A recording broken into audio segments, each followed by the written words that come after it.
Welcome back to Mostly Growth, the number one podcast in product monetization. And joining us today is a pretty special guest, Ron Gabrisko, longtime CRO of Databricks. Last I saw, Ron, you guys passed 5.4 billion ARR and growing 65% year on year. Is that right? Company's doing fantastic. We're crushing it. That's pretty epic. And you joined 10 years ago, right? December 2015. How big was the company back then when you joined? Yeah, I mean, 10 and a half years ago, we're less than 1 million in sales. We had like 40 or 50 employees, built it with the founders from, kind of zero to where we are today. And it's going even faster. It's been fantastic. It's rare for a CRO to stay with a company for more than 18 months, let alone 10 years. And I have to imagine for a product like Databricks, probably getting to the first million ARR is almost harder than like scaling once you have brand recognition. What were some of the things that you remember doing early on when you joined to get that initial ARR traction? I always say that too. Like the early days are some of the toughest, right? Like, there's a bunch of phases like 0 to 10 million is, just the initial sales, and then get to 100 million is a whole nother phase. When I got to the company, we were selling mostly to like Silicon Valley startups. We were doing 18K deals, 12K deals. And I was like, we need to sell data and AI. And at the time it was largely like Spark and managed Spark. We need to go after the enterprise customers. That's where the big money is. That's where we can build kind of long-term value. And so I hired a bunch of like enterprise sellers. Our founders were like, well, they're not going to get what we're selling. And so I just hired a bunch of really experienced enterprise folks that I said, go talk to everyone using Spark, find out what their challenges and issues are, find out what we can sell them. And that's a lot of how we, informed like our initial product and positioning and differentiation was just doing that. And, now we're obviously super strong in enterprise. Early days, that was definitely a bet that was, not right up the middle for sure. The enterprise sellers are going to be expensive. The deal cycles are going to be long. Like you have a pretty narrow window to show that paying off, unless you have a ton of conviction from your founders. I think we went from less than 1 million to, 12 or 13 million the first year. Then we started tripling and tripling and tripling, right? And so that bet, you're right. I mean, for a lot of founders out there too, because I get calls about this all the time. Like, how do I start an enterprise team? Like everybody starts with PLG. They get a lot of tech startups that start using the product. And they're like, I want to get into enterprise, right? I want to get into the banks and the retailers and the big HLS companies because they know those companies are super sticky, but it's a different motion. So having the right, sales leader, the right sales playbook, all those things, and the patience, you're right. Those are going to be 3, 6, 12-month sales cycles. Ultimately, that creates definitely a more solid company when you're heavy enterprise because once they're on technology, they really adopt it and grow fast. I was a, VC operating partner for a while. And when I worked with technical product founders, it was like they kind of just believe the best product won all the time. Like, hey, we've got the best tech. We just got to tell customers we got the best tech, show them the tech, and then sales will take care of itself. What did the founders maybe initially underestimate around enterprise buying behavior and what the role of sales even looked like? Yeah, I mean, I see that everywhere. I mean, that was true at Databricks early days too. It was like, we have the best product and it's the least expensive. We get 100% of the market. That's why everybody's PLG, just swipe your credit card and away we go. Agents, that's going to be the case, but not when procurement's involved necessarily. As long as people buy from people, especially in enterprises, they have processes. It's not a clear-cut decision which product they should use. In many cases, early in a company, it's same as Databricks. It's not intuitively obvious how you get value out of the product. Like, it's a complex product. It's very technical. You open it up. It's not like I can immediately see how to use it. Just start type questions. Now we've made it much simpler with Genie, where you can just type in a question. It starts to give you answers on your data. It starts to do research for you. But early days, like we had to actually teach people how to use it and how to get value out of it. And so to me, that's the real value of salespeople and enterprise salespeople is you have to teach your customers how to get value out of your product, how to differentiate your product, why your product's better than other products, because all software is going to have some kind of shortcomings. those relationships to fix something or move faster on something, I mean, those relationships matter, I think, in sales, especially in enterprise sales. Ron, how much did you have to alter or even invent the way that you paid and incentivized reps early on? Because you were one of the pioneers in this commitment and usage based model. It's not like you're just selling SaaS seats and the rep gets a check from like 8% of whatever they sold. Like the usage has to be real. Like people have to consume the product. How did the commission and incentive structure evolve over time? I do think we were early innovators in that. Old days, everybody just paid on committed contracts, right? We started there. Like a lot of our lands, we think early in the company, they're all new customers. But ultimately, you want people to consume your product. And if they consume it super fast, then you can get even bigger commits from customers. So we kind of flipped our whole comp plan. We did it in 2 cycles. One, we went kind of half and half commit and consumption, and then we went full consumption. We even do that today. We pay commits on kind of on top of consumption, but we're, 100% just driving consumption, which it's great because it also aligns your customer with your company incentives, right? The more we make them successful, the more commissions we pay out. We're a data science company too. We can predict pretty closely what every company's going to spend. So the other switch was, you used to say like, oh, you're experienced rep, you get a whatever, $2.5 million quota. Now every single quota we have is associated with an account, not a rep. When we're divvying out our billions of dollars of quota, it's on incremental spend. So it's all on growth of spend. And it's also specific to the account, depending on the situation of that account. So there's definitely a lot of math and innovation that's gone into how we do comp plans these days, for sure. Do you find that it takes extra explaining to reps on how it works? Or are you recruiting for a type of rep that just fundamentally understands that I can't just sign somebody up to a massive commitment and kick it over the fence to customer success? Early days, you definitely had to do a lot of selling and explaining because, you have reps, especially early in a company, they're like, hey, I want to make $1 million. Like, and I want to have as many $1 million earners as possible because they're going to be a great recruiting tool for me too, to bring in new reps. And you'd have to explain, like, you could still make $1 million with consumption. You just got to get them to consume a lot versus, last day of the year, you nail your $50 million deal and you get paid your big check.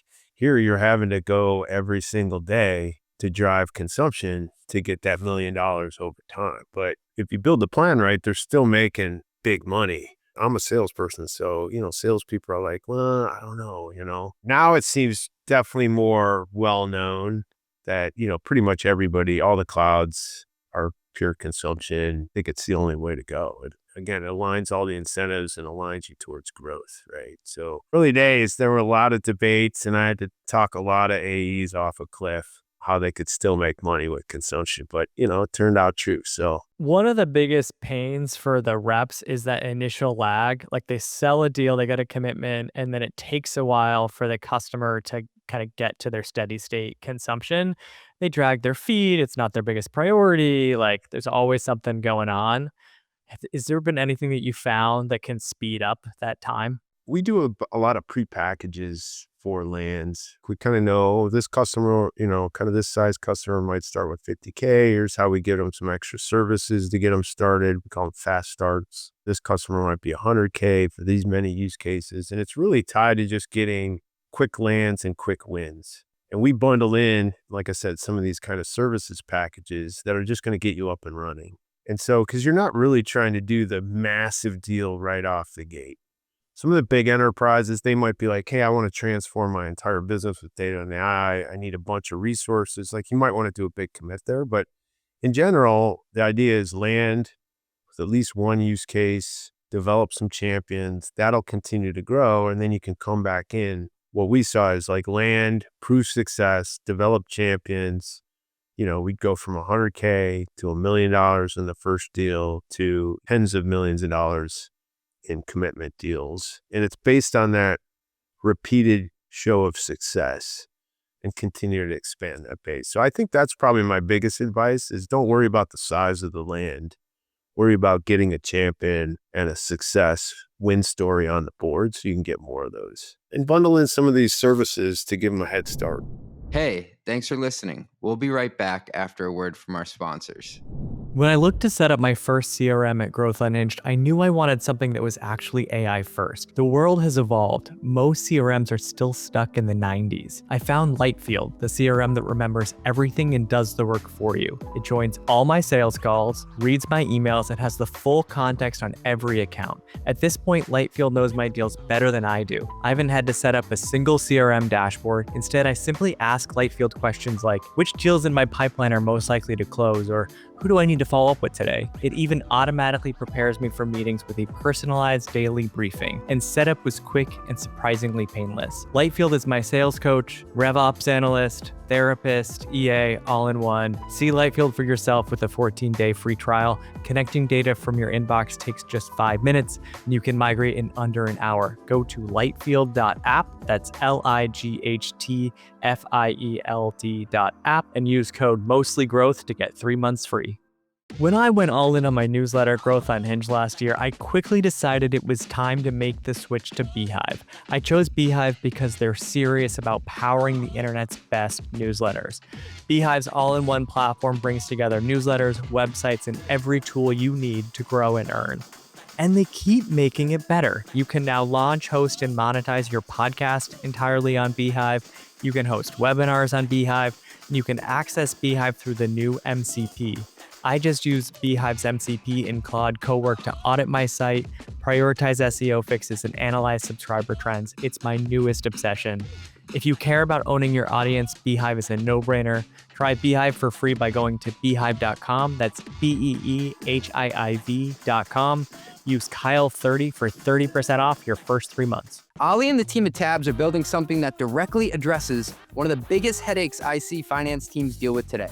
Pulling data from your ERP, your CRM, your FP&A tools, and your usage systems and actually making it all work together. If you're running usage-based pricing or complex contracts, you already know how this usually plays out. Contracts live in one system, usage data lives somewhere else, billing happens in another tool. RevRec gets layered on top at month end, and finance ends up just reconciling everything by hand to close the books. This is exactly the problem Tabs was built to solve. Tabs is an AI-native revenue platform built for controllers and CFOs. It brings together data from your ERP, CRM, and real product usage into a single system of record. From there, it automates billing, collections, and revenue recognition without finance having to duct tape workflows together every month. If usage-based revenue is core to your business, this is the future of how billing and RevRec get done. Go check them out at tabs.com/run. That's tabs.com/run.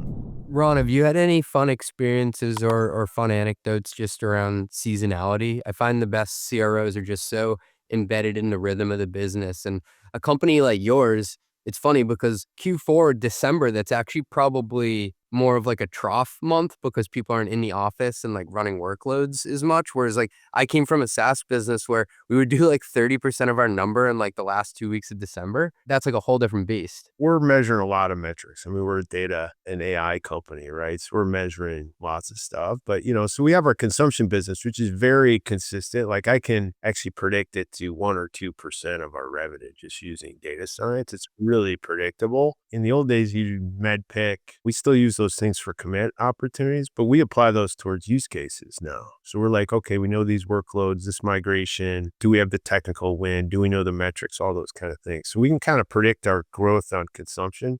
But again, it's an everyday thing. So we have Genie. It's a kind of our cool AI tool. It basically does calculations for me. It does predictions. Does all these things on my data. So I can even ask it like, hey, which customers might churn? Where's the biggest upside in my customer base? How do I make Germany grow faster? Why am I missing pipeline in this area? All that kind of stuff.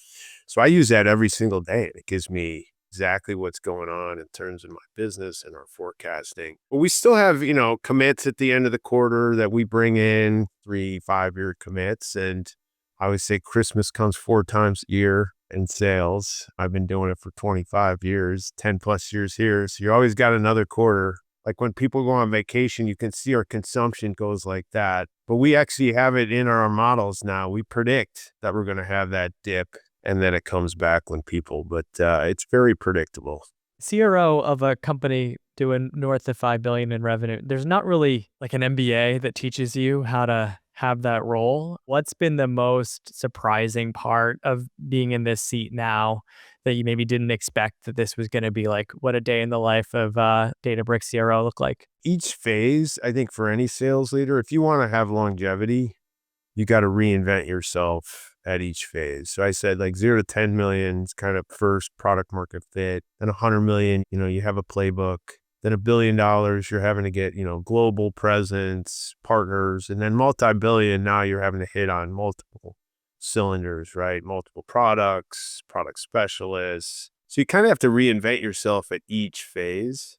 And part of that is making sure you have the right leadership at each phase too. The biggest thing as you grow as a CRO is like, hey, do I have leaders that are going to be able to take me to the next phase? And if you don't, sometimes it doesn't mean you have to replace the leaders, but maybe you have to layer them or bring in a bigger leader.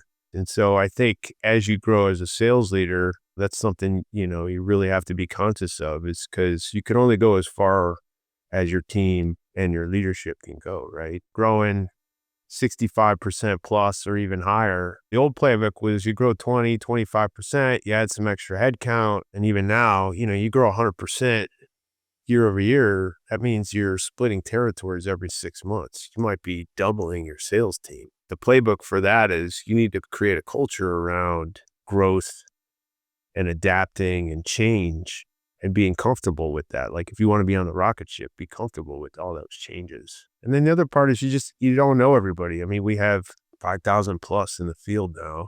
Early days, I knew every seller, but I try to get involved in accounts and meet the sellers, but you don't know all of them. So creating the right culture and teamwork and strategic objectives and how you run the business are really important at scale to make it consistent, continue to scale. You've probably done more interviews than I don't know, even the top 1% of Silicon Valley at this point, just because you're a sales leader. You got to interview a lot of people, even probably for other departments. If you just reflect on a day in the life in your calendar, how much of it even today or a couple of years ago, we're just I got to interview more bodies to put here. I think I have a 15-minute break all day today. They line up I've been doing 30-minute calls. Now I'm doing 15-minute calls. I think as a sales leader, you need to be the best salesperson. That means selling the company, right? Maybe other than the CEO, who's also crazy busy. I'm the key person that's going to sell the future of Databricks, why this is the place for you. I probably do 3 interviews a day. I mean, I used to interview almost everybody. Now I'm mostly just interviewing top leaders. But again, too, I'm always recruiting. If we have a key leadership role, I personally go on LinkedIn and I'm like, who are the top 5 candidates on the planet for this role? And I reach out to them personally on LinkedIn, because at a minimum, I should be able to talk to them. If you want to be the best of the best and create one of the greatest companies, you got to go out there and always be recruiting, right? You're still DMing people? I am. Some people get on the calls and they're like, is this Ron Gabrisko? It's like, yeah, sure. I'll take a meeting with you. Again, I think creating a great company is about having the best of the best team and culture and people. And so I'm constantly trying to meet other great up and comers. I imagine in these interviews, a lot of it is just, selling the candidate, getting the best people to say yes. But when you are interviewing and you're trying to decide who to hire, do you have a go-to question or way of cutting through some of the BS? I want to kind of understand, how did they grow up? What's their DNA? I hire a lot for hard work and grit, hard work, grit, intelligence, creative thinking. My dad was a construction worker. My mom was a math teacher. I always say there's no one that will out hustle us. I want to understand their background too. What'd you have to do to get here? What are you willing to do to get to the next spot? That's probably my biggest area, is I want to get to know them as a person and what drives them. And it's got to be more than just money and a great career. It's got to be about changing the world or send your kids to college, or I just kind of tell, are they honest, trustworthy? I mean, those are the things you look for in salespeople. You're not looking for the flashy guy driving the Ferraris around. If you look back over the past 5 or so years, was there a quarter or a deal that went down where you're like, oh, that was an inflection point? I remember that moment, where things weren't the same after? We did less than $1 million when I got here. They had already sold to the investors how they were going to do 10 million plus. We had a bunch of 18K deals. So I was like, there's no chance we can get to 10 million doing 18K deals. We need a couple $1 million deals. And we actually did 2 that first year. We met them through A16Z. I was like, all right, people will pay real money for this software. Like, you have to have those first couple monumental deals, but definitely was an inflection point where I could see, hey, people need help, especially in the enterprise. It's probably harder to get Apple to write a company a check for $1 million. It hasn't been around that long. It takes a lot of work to do a $100 million deal, but that's still like just comparing like the mountain you got to climb. You have less credibility back then. You still want to do those big deals that we're doing now just to show those customers that you can provide that kind of value and long-term value. But early on, like enterprise customers to stand behind your small company, your small startup, that's a big deal. Do you remember a quarter or a deal from like the 100 million plus range? Like maybe you're not at $1 billion yet. We never had like, oh, I got to get this done, or it's like 10% of our revenue or anything like that, which has been lucky. I mean, certainly, again, we're a consumption business. So like we have a term we call smart commits. I'm here to try to drive the long-term value. So I'm going to think long-term, like how do I get this customer to continue to have success, and we share in that success over the next 10, 20 years. Those are the biggest things for me, are like, if we can structure how we invest in that customer so that they put everything on Databricks for data and AI, and we help them achieve billions of dollars in value, like we'll overinvest in that. With a net retention, like what you guys have, I'd imagine as a seller, like the fastest path to hitting your number is to sell more to an existing customer. How do you get them to actually spend more time prospecting and on new lands?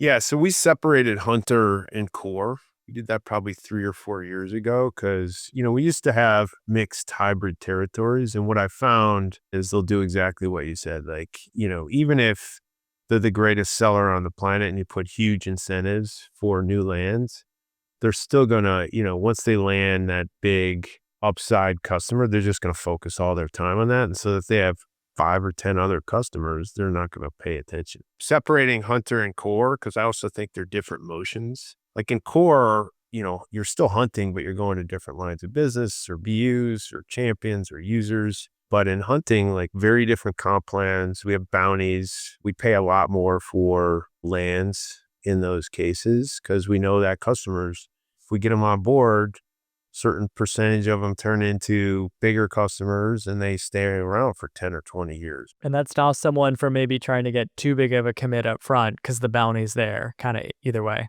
Exactly. And so we provide incentives too that, make sure they're not just getting the bounty and then, hit and run to the next one. Like they still need to continue to consume over time. But then eventually we flip them to a Core, like either the Hunter themselves, if they want to stay with those accounts, will move to Core, or we'll move those accounts into Core, where again, we'll start that call it motion to grow them over time.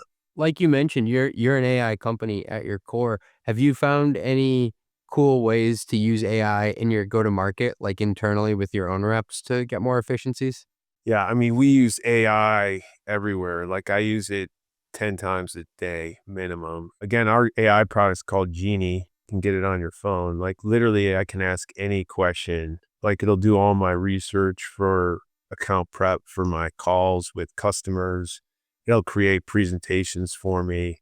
It'll tell me, which customers might churn in this region. It'll tell me, here's where your pipeline's weak. Here are the programs we would recommend you run.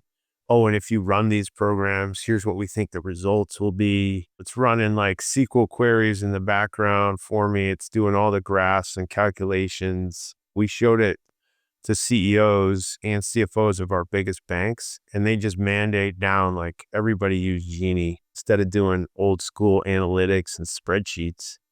Like you have instant governed secure access to be able to do calculations and recommend, which is different than, general chat GPT or Claude Code. All those things are, great for like coding or whatever. This is specifically for how do I do AI with the context of my proprietary data? Because I think that's how enterprises will compete in the future. It's pretty cool. When you think about the go-to-market budget and the org, how do you think about AI spend versus people spend? Listen, it's a super evolving market right now. We are continuing to press on the gas on hiring because we think it's still very early in the market. I always say it's top of the second inning. That being said, too, we're making massive investments in how do we use AI to make those salespeople even more productive. And so I do think you'll look at how do you trade those off for certain roles.